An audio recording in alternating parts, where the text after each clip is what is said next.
À la une de l'actualité ce soir, le président du Faso prochainement en République de Chine. Après le rétablissement des relations diplomatiques avec Pékin, Roch-Marc Christian Kaboré se rend donc en Chine pour prendre part au 3e sommet sino-africain. Au-delà de la relance des relations bilatérales, quels sont les enjeux de ce déplacement pour la coopération sino-burkinabé? On en parle dans ce journal. Et dans ce journal, depuis vendredi dernier, un mouvement d'humeur des chauffeurs transporteurs bloque le trafic routier au Burkina et pas seulement. Une pénurie d'essence super se fait sentir de plus en plus à la suite de cette protestation. La raison de ce mouvement, les transporteurs ne sont pas contents du président de l'OTRAF, un syndicat de routiers qu'ils accusent d'exercer un monopole irrégulier. Comment les populations vivent la situation? Que fait le gouvernement pour soulager les souffrances des usagers de la route? Constat à suivre dans cette édition. Et dans cette édition, au procès du putsch manqué de septembre 2015 au Burkina, ce matin, le lieutenant Bourema Zagré était appelé à la barre. Au départ du putsch, lui qui devait au départ lire la déclaration du CND à la télévision nationale, et entre-temps, il s'est rendu au Togo pour récupérer du matériel de maintien d'ordre, mais à la barre, il plaide non coupable. Ce sont là les titres du 20h. Mesdames, Messieurs, bonsoir, ravi de vous retrouver. Roch-Marc Christian Kaboré en République de Chine. Le président du Faso se rend à Pékin du 29 août au 5 septembre prochain. Un séjour qu'il mettra à profit pour relancer les relations diplomatiques renouées depuis peu avec l'Empire du Milieu. Yarkiteda. Roch-Marc Christian Kaboré en Chine. Le président du Faso s'apprête à fouler le sol de l'Empire du Milieu pour ouvrir une nouvelle page de l'histoire de la coopération entre le Burkina Faso et ses géants asiatiques. 24 ans après la rupture, les liens de coopération sont rétablis et cette visite d'État va donner le ton des nouvelles relations entre les deux pays. C'est un séjour de plus d'une semaine qui débute ce 31 août par une visite d'État. Le couple présidentiel burkinabé sera reçu avec tous les égards. Dépôt des gerbes de fleurs au monument des héros du peuple à la place Tiananmen, cérémonial d'accueil au Grand Palais du Peuple où Roch-Marc Christian Kaboré et son épouse seront reçus par le président Xi Jinping. C'est un programme de séjour réservé aux amis de marque. La délégation présidentielle burkinabé visitera durant son séjour la Grande Muraille de Chine et va procéder à l'inauguration de l'ambassade du Burkina Faso à Pékin. Des visites d'entreprises emblématiques et des rencontres économiques de haut niveau vont également ponctuer le séjour. De nombreux hommes d'affaires et opérateurs économiques burkinabés seront également du voyage par le truchement de la Chambre de commerce du Burkina Faso. Et ce n'est pas tout. Roch-Marc Christian Kaboré va enchaîner avec le 3e sommet du Forum sur la coopération sino-africaine qui se tiendra à Pékin du 2 au 4 septembre 2018. Sont attendus plusieurs chefs d'État du continent pour parler coopération pour le développement, de diplomatie et de multilatéralisme dans un contexte de montée du protectionnisme. Alors, 3 mois après la reprise des relations diplomatiques avec la Chine, cette visite du président du Faso sera l'occasion de sceller un nouveau pacte de coopération. Jean-Emmanuel Ouedraogo est avec nous pour analyser les enjeux de ce voyage. Jean-Emmanuel, bonsoir. Bonsoir Fousseni Kindo. Merci de venir répondre à 2 questions sur ces relations et sur cette visite du président du Faso en Chine. Dites-nous d'abord quelle peut être la portée de ce déplacement du président du Faso en Chine. Alors Fousseni Kindo, déjà ce qu'il faut dire, c'est que c'est une visite historique. Après 24 ans de rupture des relations entre les deux pays, ce sera l'occasion certainement entre les deux partenaires de consolider et de lancer une coopération que le président du Faso veut donc gagnant-gagnant, fondée sur des valeurs comme l'égalité et la transparence. Et pour se convaincre également de l'importance de cette visite-là, il suffit de jeter un coup d'œil sur l'agenda de la visite qui est riche en symboles avec le dépôt de gerbes que le président du Faso va effectuer à la grande place Tiananmen. Il y a également cet accueil officiel au Palais du Peuple où le président du Faso sera reçu également par son homologue Xi Jinping. Et puis cette visite à la Grande Muraille de Chine qui n'est autre que la plus grande réalisation architecturale jamais réalisée par l'homme, comme on le voit. Ce sont des hauts lieux de la fierté du peuple chinois. Et Fousseni Kindo, il ne faut pas oublier également qu'au cours de cette visite d'État, le président du Faso va inaugurer officiellement l'ambassade du Burkina Faso à Pékin. Oui, et au-delà de la reprise de ces relations diplomatiques, le président du Faso participe également au forum sino-africain. quels peuvent être les enjeux de cette rencontre pour le Burkina et même pour le continent? Oui, Fousséni Kindo, c'est le 3e sommet du Forum sino-africain. Et ce qu'il faut dire, c'est que si dans la première étape, notamment la visite d'État, on était dans le bilatéral, ici la dimension sera certainement tout autre avec la présence de plusieurs chefs d'État, des dizaines de chefs d'État du continent africain. C'est un cadre d'orientation où se définissent certainement les axes et les priorités de la coopération entre les deux grands partenaires, et un sujet d'actualité qui sera au menu, notamment donc la montée du protectionnisme. Fousséni Kindo, on le suit dans l'actualité, cette guerre commerciale qui ne cesse de prendre de l'ampleur entre puissances, entre grandes puissances, notamment entre les États-Unis et la Chine d'une part, mais également entre les États-Unis et le vieux continent, à savoir donc l'Europe. Et donc sur cette question, le forum va certainement adopter une position en faveur du multilatéralisme. Oui, vous serez l'oreille de la RTB au cours de ce voyage pour les téléspectateurs, et certainement que nous allons vivre des moments assez inoubliables avec ce voyage. Merci d'être venu répondre à nos questions. Merci. La suite de ce journal est pour la suite. Pendant que le voyage se prépare activement en Chine, le président du Faso a le temps d'accorder des audiences. Ce matin, le président de l'ARCOP qui a été reçu, les responsables de l'autorité de régulation de la commande publique sont allés remettre le rapport 2017 au président du Faso, un rapport qui indexe les irrégularités dans les passations de marchés publics au Burkina.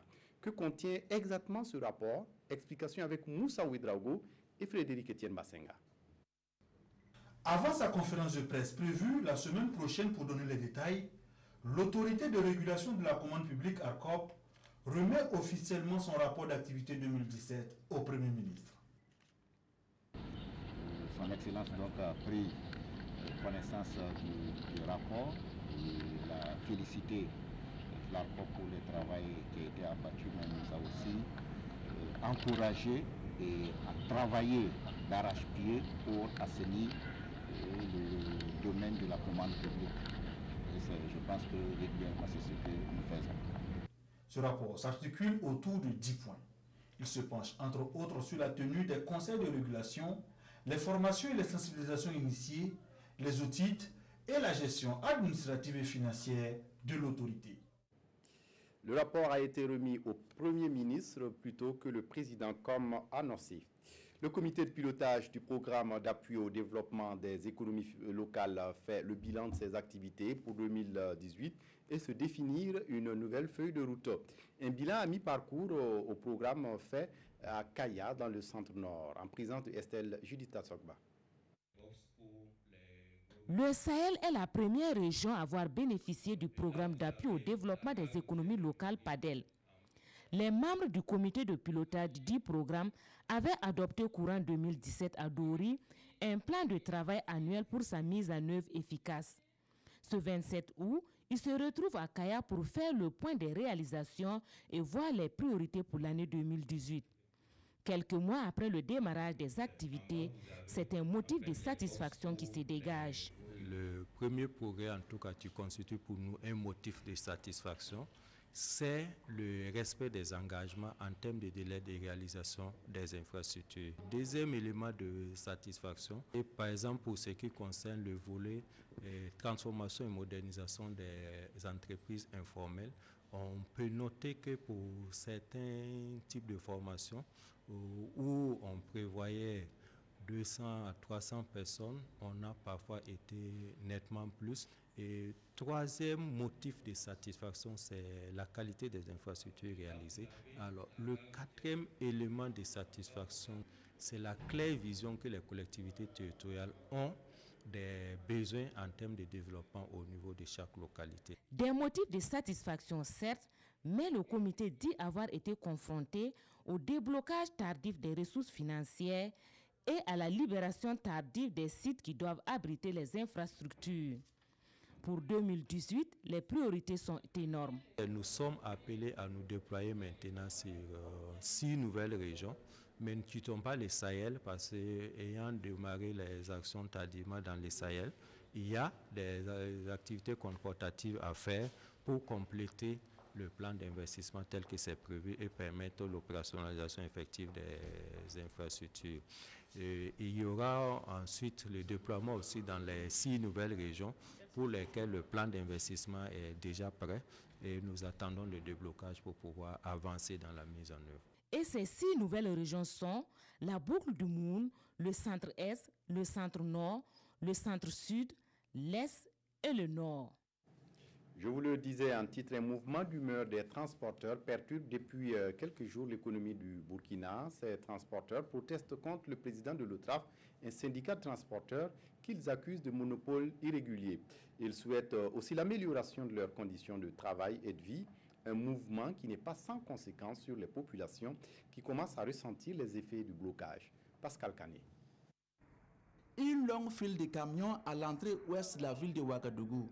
Les chauffeurs routiers sont en colère contre le premier responsable de l'organisation des transporteurs du Faso, OTRAF. Ils l'accusent de contribuer à la dégradation de leurs conditions de vie. Pour cela, ils décident d'un blocus pour tout transport de marchandises. Une augmentation de leurs revenus, sinon, le départ pur et simple du président de l'OTRAF, c'est la principale revendication de ces transporteurs. Il y a ton salaire. Nous avons arrêté le travail car le salaire est très bas. Nous ne pouvons même pas acheter un sac de riz. C'est à l'OTRAF d'aider à l'amélioration de nos conditions de vie. S'ils sont incapables de le faire, le président de l'OTRAF doit démissionner. En plus de l'augmentation des salaires, les transporteurs dénoncent aussi des conditions de travail dans les ports. Selon eux, l'OTRAF ne ferait rien, sinon pas grand-chose pour les défendre.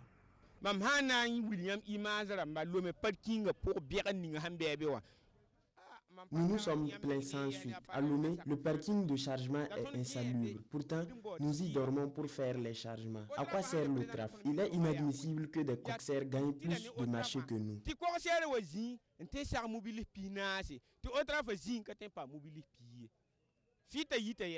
3 jours déjà que le bras de fer dure. Cela engendre malheureusement des conséquences sur l'économie burkinabé. Ce soir, les négociations entre responsables syndicaux, grévistes et gouvernements se poursuivent. Et on l'a appris d'une source proche du gouvernement, les négociations engagées par le gouvernement burkinabé en effet avec les transporteurs sont en bonne voie et d'ici là, la fumée blanche pourrait sortir. Les conséquences de ce mouvement des transporteurs, cette pénurie d'essence super dans les stations qui commence à se faire sentir dans la population, ce qui n'en faut pas pour monter les enchères. Ini Janine Kambiri. Affluence dans de nombreuses stations d'essence. Le précieux liquide est en manque. Nous avons rencontré M. Traoré qui s'est dit épuisé et découragé. Depuis le quartier Nyoko où il a quitté, point d'essence super pour le réservoir de sa motocyclette. Nombreux sont ceux qui sont dans le même désespoir. Moi-même, je suis découragé. J'ai beaucoup bougé. Enfin, j'espère avoir de l'essence parce que là, je risque de poser ma moto et marcher. J'ai une urgence. On souhaite qu'ils amènent ça parce que c'est difficile pour la vie, surtout en ville. Sans carburant, on ne peut rien faire. Bon, ça fait la 3e station apparemment. Et puis il n'y a pas de carburant. Je ne sais pas c'est quel défaut, mais c'est à cause de quoi qu'il n'y a pas de carburant. Malheureusement, dans les stations, seule l'essence diesel est disponible. Certains ont recours à l'essence vendue dans des bouteilles. Mais à quel prix? Je venais en banque, et je suis en panne, on a dit qu'il n'y a plus d'échange, qu'ils sont en grève pour 72 heures. Non, il y a de la spéculation, le litre fait déjà 1000 francs. Qu'ils puissent trouver une solution rapidement, surtout comme c'est la période des concours là. En tout cas, les candidats vont souffrir. Un désagrément, non seulement pour les usagers, mais aussi pour les gérants de stations. La station disposait seulement comme stock que du gasoil. Le super était fini. Bon, on est obligé de faire avec. On vend un avec ceux qui viennent, ceux qui ont la chance d'avoir des véhicules diesel. C'est très difficile en tout cas pour un début de semaine. Là. Les acteurs des transports que nous avons joints disent être en entrevue pour trouver une solution à la grève de 72 heures des transporteurs routiers. En politique, les élus locaux et nationaux du MPP se sont réunis à Komsilga le week-end dernier pour une immersion et se mettre d'accord sur l'essentiel malgré les mésententes et autres désaccords qui les divisent en ce moment. Se sont-ils vraiment écoutés? La réponse avec Vincent Tiendrevego. Le mouvement du peuple pour le progrès resserre ses rangs dans la commune rurale de Komsilga. Au cours de cette assemblée générale, il est question de réconciliation entre les militants du MPP après des tensions qu'a connues ce parti au plan local. C'est une assemblée générale de réconciliation. Nous avions des problèmes entre militants MPP et Komsilga et je crois qu'après une introspection, l'entente est revenue. Devant les premiers responsables du parti, les militants se donnent encore la main et réaffirment leur adhésion totale au parti présidentiel. À partir d'aujourd'hui, les divisions au sein du parti dans la commune sont terminées et nous allons travailler pour des victoires futures. Pour ce faire, l'ensemble des militants des 36 villages de la commune doit rester mobilisé et mettre la main à la pâte selon les responsables locaux du parti. La commission ad hoc a fait des recommandations dont l'application vient de commencer par cette rencontre.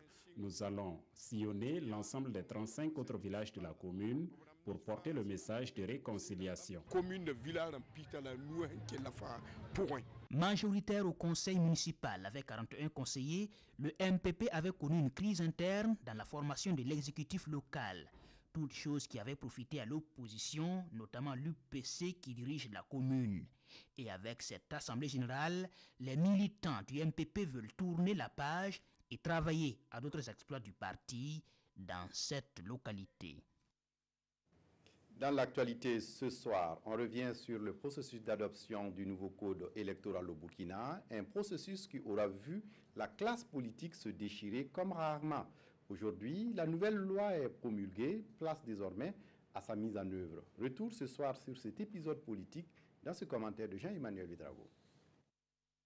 Le nouveau code électoral a été promulgué le 23 août dernier par le président du Faso. C'est l'aboutissement d'un processus qui aura duré de longs mois et si dès le début, toute la classe politique était d'accord sur la nécessité de modifier l'ancienne loi, le consensus s'arrête là.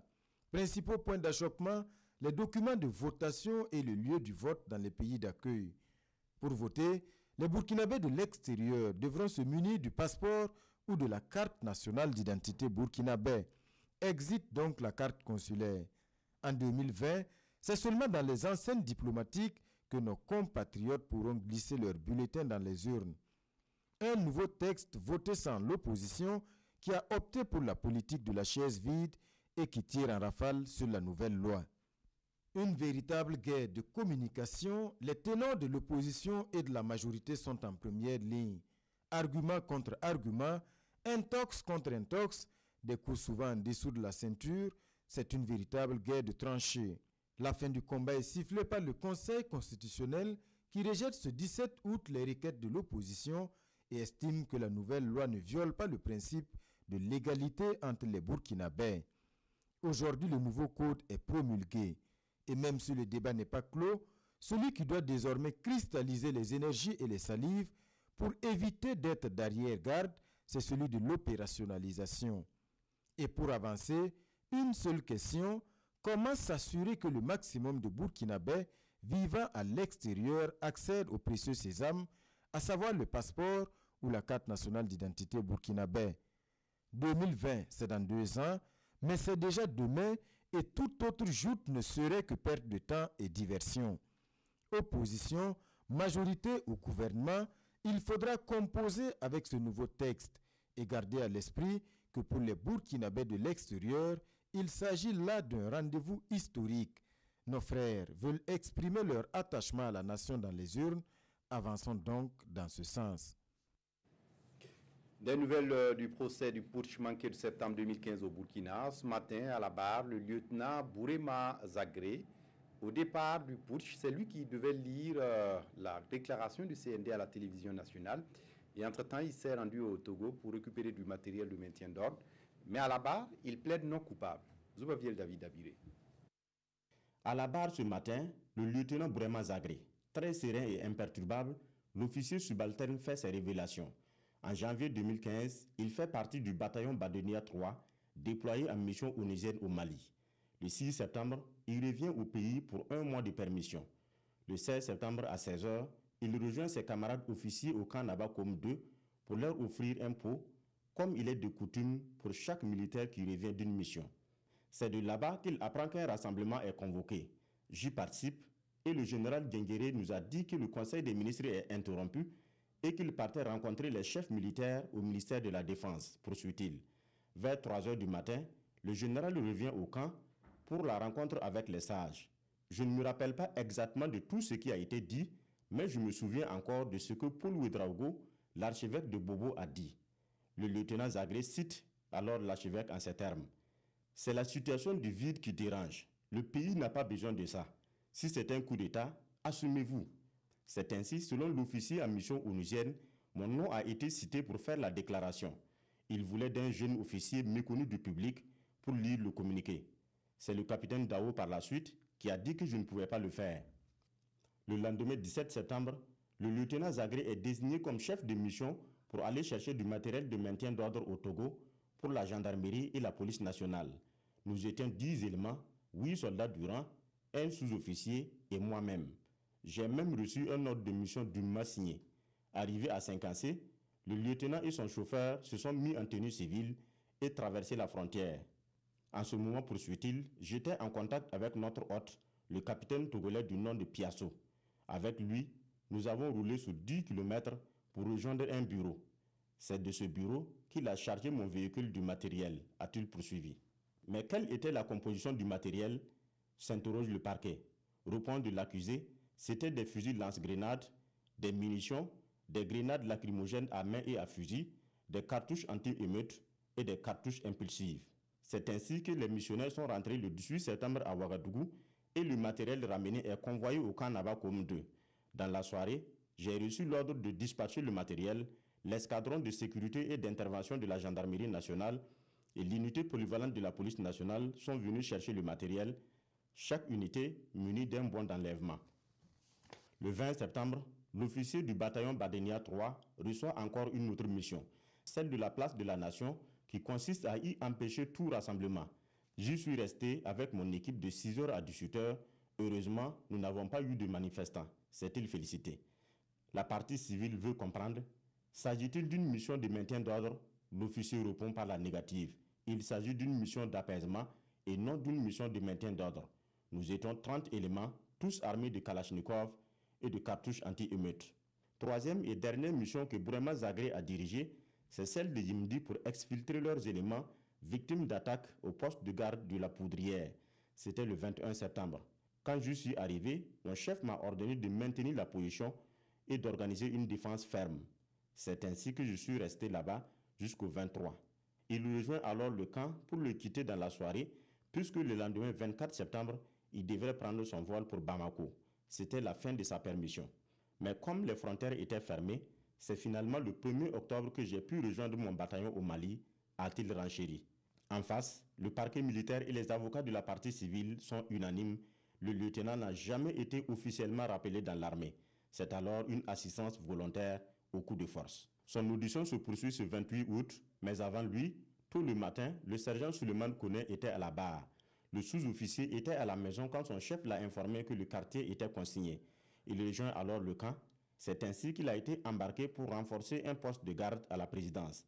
Je n'étais pas à l'aise. C'était ma deuxième fois depuis que je suis au RSP de rentrer à Kosiam.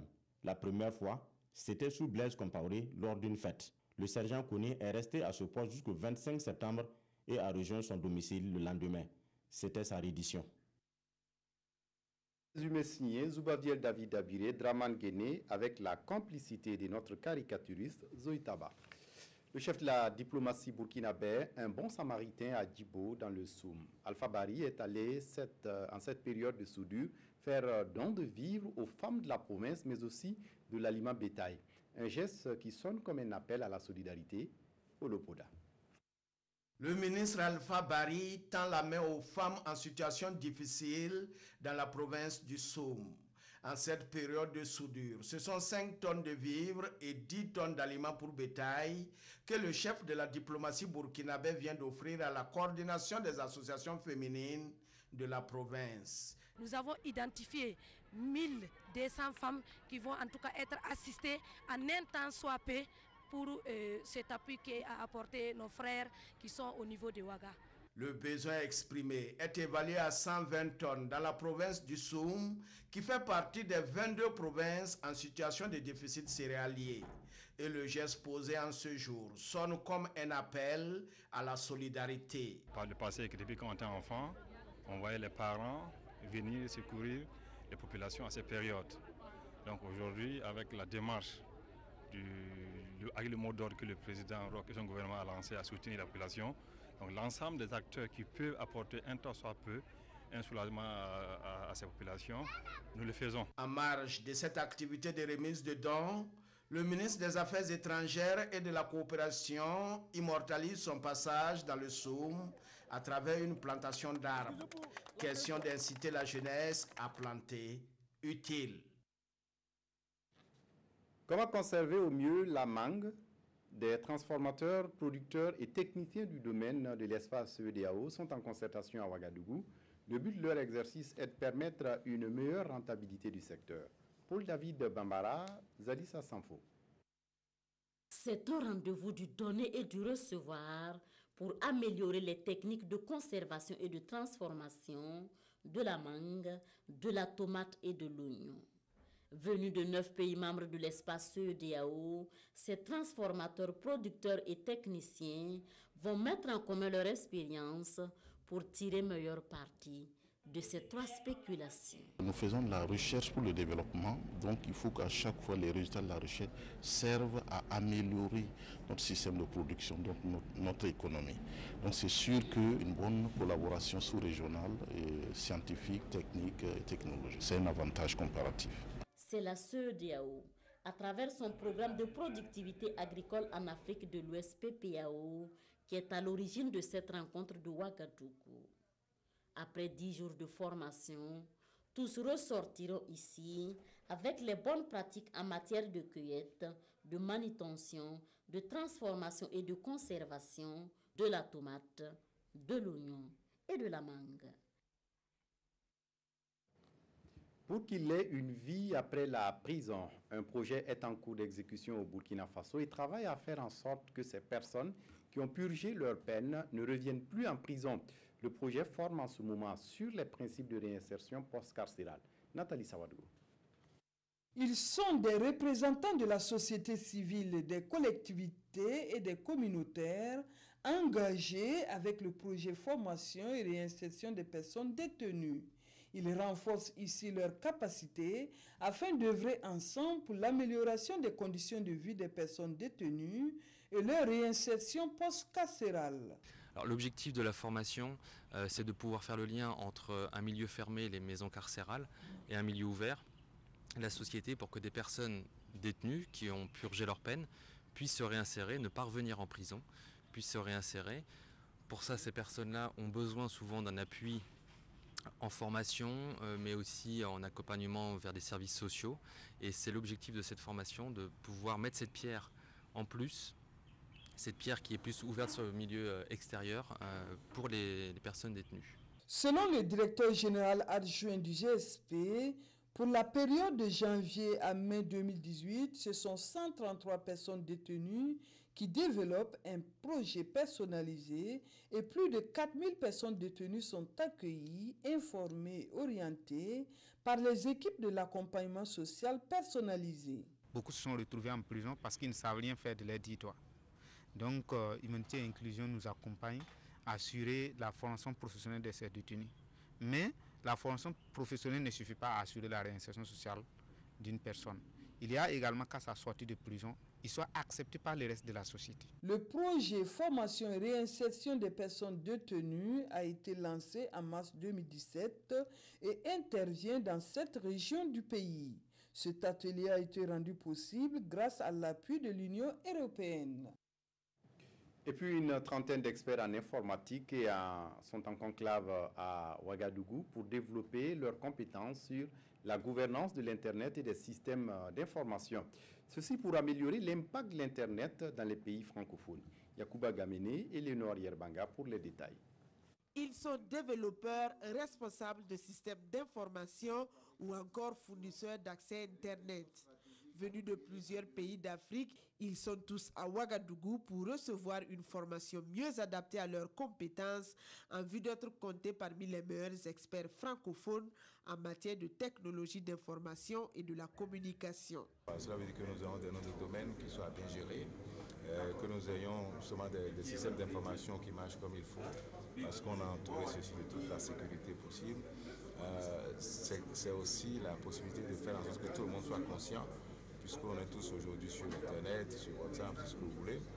Il faut que tout le monde soit responsable. Le séminaire international de formation des formateurs pour la gouvernance de l'Internet et du système d'information se donne pour mission d'outiller les experts des pays francophones en vue d'améliorer l'impact et l'apport de l'Internet au développement numérique en Afrique. Le gouvernement donc est conscient de la nécessité de renforcer ce secteur-là qui représente beaucoup. Tous les domaines sont touchés par les TIC. Et aujourd'hui, ce n'est plus un luxe, c'est devenu une nécessité pour tous les pays que nous puissions résolument investir dans ce secteur-là. Le Premier ministre burkinabé, à travers son représentant, a appelé les experts venus du monde entier à partager leurs expériences avec les stagiaires francophones pour qu'ils soient les vecteurs du changement de l'Afrique qui pourra tirer profit du numérique pour accélérer son développement. Et puis on referme ce journal avec la revue de presse des quotidiens, revue de presse signée Abdul Rasmane Zongo. Une aiguille dans une botte de foin, tel demeure, selon Aujourd'hui au Faso, le dilemme à résoudre par 1 300 000 candidats à l'assaut total de 6 668 postes, soit arithmétiquement parlant, 195 personnes pour une place à la fonction publique. Face à ce chiffre stratosphérique, le gouvernement innove, selon le journal Le Quotidien, à travers la déconcentration sur l'ensemble des 13 régions, l'inscription en ligne pour certains concours et l'introduction de la collection électronique. Et le gouvernement sans délecte rapporte Aujourd'hui au Faso, je cite, « L'année dernière, il nous a fallu 368 millions pour la correction et cette année, avec 100 millions de francs CFA, nous pourrons le faire grâce à la correction électronique. » En attendant, Sidoya souligne que ces candidats frappent à la porte et affichent un certain calme olympien. Et l'Express du Faso d'ajouter, ils rêvent tous de la fonction publique, sauf que s'en afflige notre confrère, par ailleurs, car la date du 29 août est fixée pour le début des épreuves de la session spéciale CEP, BPC, BAC, et du coup, il faut faire le choix entre passer l'examen spécial et tenter sa chance à la fonction publique. Ces candidats, conclut l'Express du Faso, sont donc pénalisés. Pénalisé aussi, le trafic l'était hier matin à Ouagadougou à cause d'un arrêt de travail observé par les chauffeurs routiers, expliquent les éditions Le Pays. Pour protester contre la mauvaise gestion du fret burkinabé au niveau des ports, ainsi Ouagadougou, poursuit notre confrère, a été asphyxié sur certaines de ses artères par le stationnement de longues files de véhicules remorques. Terminons par une note plus triste. Ouagadougou s'est figé vendredi passé le temps de rendre un hommage commun et mérité à la fois à deux de ses illustres fils tombés les armes à la main. Jean de Dieu Bado et Aristide Bonzi, sa triste Lops, dernière victime du terrorisme, se reposent désormais à Gounguin, sous la terre qui leur a vu naître et croître. Voilà, c'est tout pour ce journal. Merci de votre attention. Très bonne suite de programmes sur la RTB. Au revoir.